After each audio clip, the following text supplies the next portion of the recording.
Calcutta high court ने तौबसिया तिलजला पे चलने वाले बुलडोज़र पर 1 महीना के लिए रोक लगा दिया और कहा है कि जितने भी बिल्डिंग है वो तमाम बिल्डिंगों पर 1 महीना के लिए रोक लगेगा। तिलजला तौबसिया में जितने भी नोटिस आए हैं किसी भी बिल्डिंग पर फ़िलहाल बुलडोज़र नहीं चलेगा। कलकत्ता हाई कोर्ट के एक जस्टिस शंपा दत्ता पॉल ने इस पर जो है बयान देते हुए कहा है और तीखा रुख अपनाते हुए कहा है कि किसी भी बिल्डिंग पर फ़िलहाल 30 दिनों के अंदर बुलडोज़र नहीं चलेगा और जितने भी यहाँ पर याचिका करता थे उन तमाम लोगों से कहा है कि 30 दिनों के अंदर आप अपना जवाब को तैयार रखें। जैसे पश्चिम बंगाल में चुनाव हुआ तो शुभेंदु अधिकारी ने 4 नामों को खुलासे के तौर पर कहा कि इसके खिलाफ कार्रवाई करेंगे, जिसमें राजू नस्कर, जावेद अहमद खान, फैज़ खान, फिर उसके साथ साथ जो है सोना पप्पू और अभिषेक बैनर्जी। तो इन चारों जगहों पर जहाँ पर भी ये तृणमूल कांग्रेस के लोग हैं उन तमाम जगहों पर बुलडोज़र की कार्रवाई शुरू हो गई है। लोग सवाल पूछ रहे हैं टिंगरा, तौबसिया, इन सब इलाकों में कब चलेगा, क्योंकि इन जगह पर जो है एक विशेष समुदाय के लोग वोटर में है तो बहुत सारे सवाल उठ गए। पश्चिम बंगाल में नमाज ईद उल अज़हा की हो गई, उसके बाद जो है रेड रोड ख़त्म होकर ब्रिगेड में चला गया, जिसका तमाम श्रेय जो है बीजेपी ने कहा कि जैसे ही सरकार हमारी बनी तो हम लोग रास्ते पर आ गए और हम लोगों ने मतलब कानून का राज को स्थापित किया। जिशान अहमद है तो इस बार जो है कांग्रेस के प्रत्याशी थे कस्बा विधानसभा से। जिशान भाई, सवाल ये है कि इस मरतबा 30 दिनों की बुलडोज़र कार्रवाई पर कलकत्ता हाई कोर्ट ने रोक लगा दिया। क्या लगता है ये रोक आगे बढ़ेगी या मतलब फिर से जो बुलडोज़र का भय लोगों के मन में था वो ख़त्म होगा? देखिए, सबसे पहले तो शुक्रिया अदा करता हूँ मैं हाई कोर्ट और शंपा दत्ता जी का, जो जजेस हैं, बहुत बहुत शुक्रिया। आपने जो डिसीज़न दिया वो लोगों के हक़ में दिया। बट पॉइंट ये है कि bulldozer system is not a justice. अगर आप रोकना चाहते हैं या तोड़ना चाहते हैं तो उस लोगों को भी आपको लेके आना पड़ेगा अरेस्ट करके जिन्होंने बिल्डिंग बनाई। म्युनिसिपल कॉरपोरेशन के इंस्पेक्टर कहाँ गए, बोरो चेयरमैन कहाँ गया, मेयर कहाँ है, काउंसलर कहाँ है, एमएलए कहाँ है? अगर ये लोगों को अगर आप बिना लिए हुए अगर नॉर्मल पब्लिक का घर अगर तोड़ेंगे आप तो ज़िम्मेदारी से आप बच रहे हैं। आपको ज़िम्मेदारी लेना पड़ेगा कि घर अगर तोड़ रहे हैं तो उसके जो मुआवजा है पैसा कौन देगा। आप उन लोगों को लेके आए जो इसका काम किया हो, बिल्डिंग बनाया हो। सबसे बड़ा अगर कोई आरोपी है तो प्रोमोटर है, म्युनिसिपल कॉरपोरेशन का इंस्पेक्टर है, बोरो चेयरमैन है, काउंसलर है, एमएलए है। वो लोगों को आप लेके आए, उनके पॉकेटों से आप खींच के पैसा दें, तब मानूंगा मैं कि आपने इंसाफ किया है लोगों के साथ। अच्छा, तो मेरा सवाल ये है कि शंपा दत्ता पॉल ने कहा कि अभी बुलडोज़र नहीं चलेगा, क्या लगता है ये रुक जाएगा या मतलब कि जो मतलब कानून के तौर पर जो होगा कि बुलडोज़र चलेगा ही? देखिए, बुलडोज़र सिस्टम हमारा कल्चर रहा नहीं है बंगाल का। शुरू तो हो गया ना, मगर ये लोगों को डरा रहे हैं आप लीगली तौर पे, इलीगली तौर। अगर आप तोड़ने जाएंगे तो कलकत्ता का 50% तो आपको बिल्डिंग नहीं दिखेगा। तो अगर तोड़ना ही है, मैं आपके साथ हूँ। शुरुआत करते हैं बड़ा बाज़ार से। अच्छा, मैं पूरा लिस्ट दे देता हूँ ना आपको। बड़ा बाज़ार से स्टार्ट करेंगे, पूरा कलकत्ता में जितना इलीगल बिल्डिंग है सब तोड़ दो। अच्छा, उसमें तौबसिया भी आता है, तौबसिया भी तोड़ो, कोई दिक्कत नहीं। मगर बड़ा बाज़ार पहले बड़ा बाज़ार से स्टार्ट करो। आप किसी भी कम्युनिटी को आप सीएम बने तो खाली बीजेपी का सीएम थोड़ी ना है, आप तो सभी लोगों को वोट नहीं देंगे। देखिए, ये मेरा राइट है ना। बाबा साहब अम्बेडकर हमको राइट दिया कि वोट किसको देना है नहीं देना, वो मेरा निजी अधिकार है।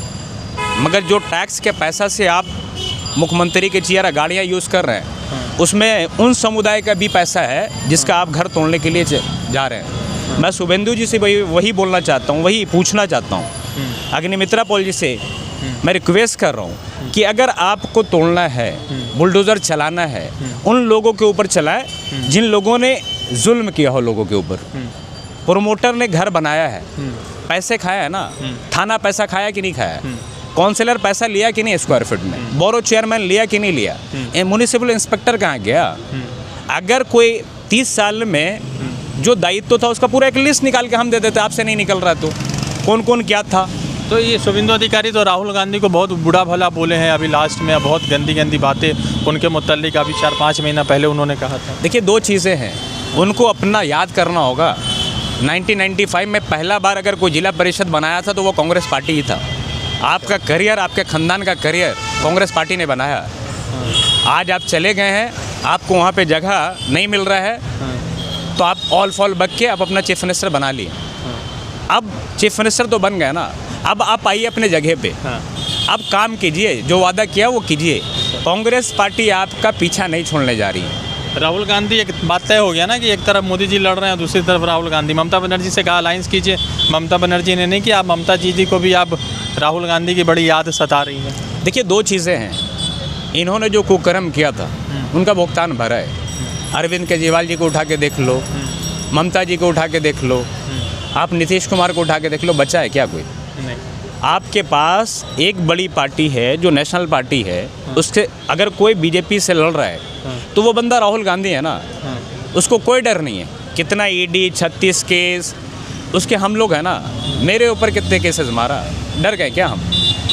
बीजेपी के लोग उसी को डराते हैं जो करप्शन में मतलब पूरा भरा हुआ है, उसका यहाँ तक पकड़ा हुआ है। आप आज भी टीएमसी के 80 एमएलए है ना, कॉरपोरेशन में मेयर उसी का है ना, बहुमत में है ना। आप आइए ना, लड़िए ज़मीन पे। सरकार में जब पैसा कौन कमाया? मेयर नहीं कमाया, काउंसलर नहीं कमाया। आप निकालिए पूरा उसका डेटा। अरे गरीबों का घर तोड़ने से अच्छा अमीरों का घर तोड़ो ना आप। जो मेयर पैसा कमाया, कॉरपोरेशन का इंस्पेक्टर कमाया, कॉरपोरेशन बोरो चेयरमैन कमाया, उसको लेके आइए आप। देखिए, अगर आप अच्छा काम करेंगे तो एज अ ऑपोजिशन हम आपको अच्छा से ट्रीट देंगे, मतलब अच्छा आपके साथ हमेशा हम। ममता बनर्जी का साथ सबने छोड़ दिया, 20 लोग जा रहे हैं बीजेपी में, बहुत सारे। जैसी करनी वैसी भरनी। 2024 में यही राहुल गांधी को आप बोल रहे थे कि नहीं है। अभिषेक बनर्जी, जब राहुल गांधी जी बोल रहे थे कि ईवीएम का चोरी हो रहा था तो आप बोलते थे कि नहीं, दिखाना, सबूत पेश कीजिए। आज आप उसी के लिए दौड़ रहे हैं। देखिए, आग खाएंगे तो अंगारा तो निकलेगा आपके से। तो आपने जो जुल्म किया है उसका तो आपको भुगतान। मुसलमानों के साथ तो बड़ा जुल्म हो गया, गाय बंद हो गया, रास्ते पर नमाज बंद हो गया। मैं एक चीज़, शुभेंदु अधिकारी जी का जो स्टेटमेंट आया उससे मैं सहमत हूँ। क्या बोला? मार खाया मुसलमान, मार खा रहा है मुसलमान, जेल गया मुसलमान, जेल जा रहा है मुसलमान। इसका सबसे अगर बड़ी कोई जिम्मेदारी रही वो ममता बनर्जी जी का है। आपने मुसलमानों का वोट बैंक को ऐसे समेट के रखा था, आप ऐसे बदनाम किया मुसलमानों को, बंगाल के मुसलमानों को, कि जो दूसरे स्टेटों में जाते हैं ना, बोलता पाकिस्तान में ममता बनर्जी तो मुसलमान का खाली की क्या मुसलमानों के लिए नमाज पढ़ देती। अरे नमाज तो ऐसे भी हम पढ़ते हैं। नमाज पढ़ने के लिए अल्लाह के सिवा और किसी से नहीं डरते हम। नमाज तो हम ऐसे ही पढ़ेंगे। जो चीज़ें कानून, देखिए हमारे कुरान में भी लिखा हुआ है कि आप जो स्टेट में या जो कंट्री में रहते हैं, अगर उसका कानून आपके इस्लाम को, आपके मतलब मैं इस्लाम को फॉलो करता हूँ, अगर उसको अगर टारगेट मतलब उससे अगर दिक्कत नहीं है उस कानून से, तो आप उस कानून को फॉलो करो। ये जिम्मेदारी बनती है हमारी भी। नमाज पढ़ना क्या, नमाज हम नहीं पढ़ रहे हैं, मस्जिद में पढ़ेंगे। कल हुआ ना नमाज, बकरीद का हुआ कि नहीं हुआ? ठीक है, तो आप फ्यूचर का क्या रहेगा आप लोग का? मैं तो चाहता हूँ बस ऐसे ही। देखिए नमाज जैसे हम आज पढ़ रहे हैं वैसे ही पढ़ते रहेंगे। कुर्बानियाँ, अरे मैं तो बोल रहा हूँ कि मैं आपका साथ दूंगा। आप आइए तो गौ माता को राष्ट्र पशु तो घोषित कीजिए, देखते हैं। आप नहीं कीजिएगा, क्योंकि बीफ का अगर कोई सबसे बड़ा एक्सपोर्टर है तो हिंदुस्तान है, और आपके अपने लोग कर रहे हैं, मुसलमान कोई नहीं है उसमें। खाली नाम मुसलमान रख देने से बीफ एक्सपोर्टर मुसलमान का नहीं हो जाता है, उसमें बड़े बड़े ब्राह्मण लोग शामिल हैं।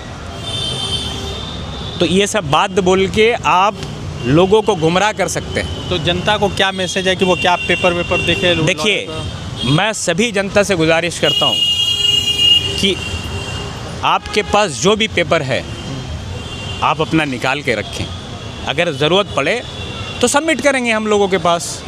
मगर मैं आपको एक आपके माध्यम से लोगों को बताना चाहता हूँ कि अगर घर टूटेगा तो उसका भरपाई वहाँ का काउंसलर, वहाँ का एमएलए, वहाँ का म्युनिसिपल इंस्पेक्टर, वहाँ का जो बोरो चेयरमैन है उससे लेके करेंगे।